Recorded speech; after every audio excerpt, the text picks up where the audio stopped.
Pernah nggak sih kalian dengar orang bilang, kenapa Indonesia nggak niru sistem pendidikan di Finlandia? Mereka aja santai, nggak ada ujian, nggak ada PR, tapi tetap pintar. Tapi, sebelum kita menghayal lebih jauh, kita nggak usah bahas yang berat-berat kayak filosofi pendidikan, kurikulum, atau sistem zonasi dan lain-lain.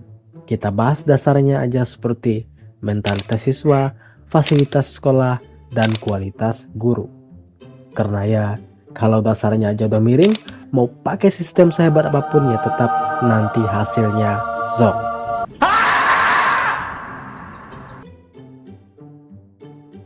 Oke, kita mulai dari mentalitas siswa dulu.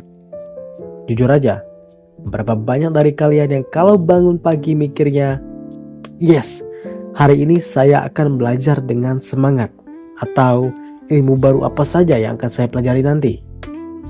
Ya, dua kalimat itu sangat jarang-jarang sekali kita pikirkan atau kita ucapkan. Realitanya, yang ada malah bangun pagi-pagi, berdoa, mendoakan agar hari ini gurunya enggak masuk. Buka WA, chat teman, bilang semoga hari ini ada jam kosong. Dan kalau beneran ada jam kosong, langsung girang kayak abis menang uang sebanyak 193 triliun rupiah.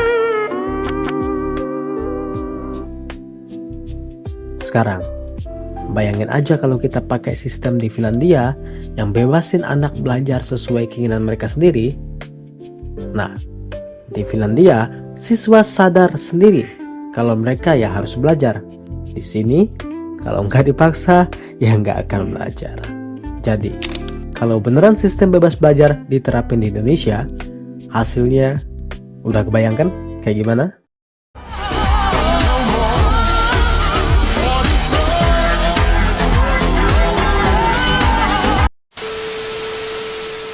Oke, selanjutnya. Naik kelas otomatis. Dulu, kalau ada anak-anak nggak naik kelas, itu bikin shock satu kampung. Sekarang, malah aneh kalau ada yang nggak naik. Karena kalau ada siswa yang nggak naik kelas, itu bisa merusak penilaian sekolah itu sendiri. Jadi, meskipun nih, misalnya, ada anak yang bolos 40 hari, atau bahkan nggak bisa baca sama sekali waktu SMP, tetap aja naik kelas. Ini secara tidak langsung menurunkan motivasi siswa itu sendiri. Tapi yang lebih memprihatinkan lagi adalah banyak orang tua yang lebih takut anaknya tidak naik kelas daripada anaknya tidak bisa apa-apa. Padahal yang seharusnya ditakuti adalah anak yang lulus sekolah tapi nggak bisa kerja apa-apa. Yang seharusnya belum siap untuk naik ke tingkat selanjutnya, disiap-siapkan saja. Ya karena tidak ada namanya tinggal di kelas. Oke, selanjutnya yang ketiga, pendidik atau guru. Kalau di Finlandia, guru itu bisa fokus 100% buat ngajarin murid. Tapi di Indonesia, nah, gurunya lebih sibuk ngelarin administrasi daripada ngajarin murid. Belum lagi nih, ketika kita bicara mengenai kualitas guru. Tidak sedikit guru yang udah, tanda kutip ya, ketinggalan zaman. Maksudnya, ya kurang update mengenai teknologi dan semacamnya. Mungkin faktornya karena banyak guru-guru yang di usia senior.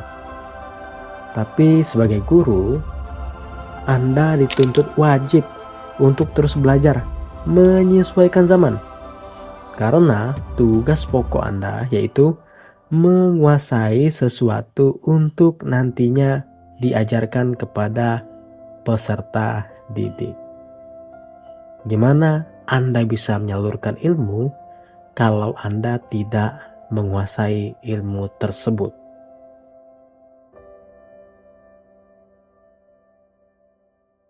Yang keempat, fasilitas. Nah, di Finlandia, teknologi udah dipakai di hampir semua sekolah. Sementara, di beberapa daerah di Indonesia, saya ambil contoh saja, di daerah saya, untuk listrik aja cuma nyala dari jam 5 sore sampai jam 6 pagi. Nah, gimana mau pakai proyektor? Gimana mau belajar coding? Gimana mau digitalisasi sekolah? Kalau terminal aja kita masih rebutan di kelas. Sementara di luar negeri anak-anak udah belajar tentang AI. Di sini sedang belajar, hujan, basah karena tak bocor. Kesimpulannya, bukan sistemnya yang harus kita tiru, tapi dasarnya. Kenapa Indonesia nggak bisa niru sistem pendidikan negara maju? Contohnya di Finlandia, ya bukan karena sistemnya yang salah, tapi kitanya yang belum siap. Sebelum kita meniru Finlandia, kita harus memperbaiki dasarnya terlebih dahulu. Mulai dari mentalitas siswa, bukan sekedar naik kelas, tapi benar-benar belajar. Guru yang didukung, bukan dibebani. Fasilitas yang memadai. Baru kalau semua ini udah oke, udah mantap, kita bisa berpikir buat mengatasi sistem dari negara lain. Nah, udah tahu kan kenapa mustahil sistem pendidikan di Finlandia diterapkan di Indonesia? Setidaknya untuk saat ini. Dan ini baru dasarnya.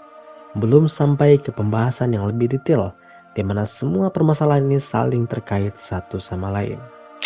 Satu yang kita yakini bahwa suatu saat pendidikan kita akan lebih baik dan lebih maju. Sekian pembahasan kali ini, sampai jumpa di episode Why Impossible selanjutnya.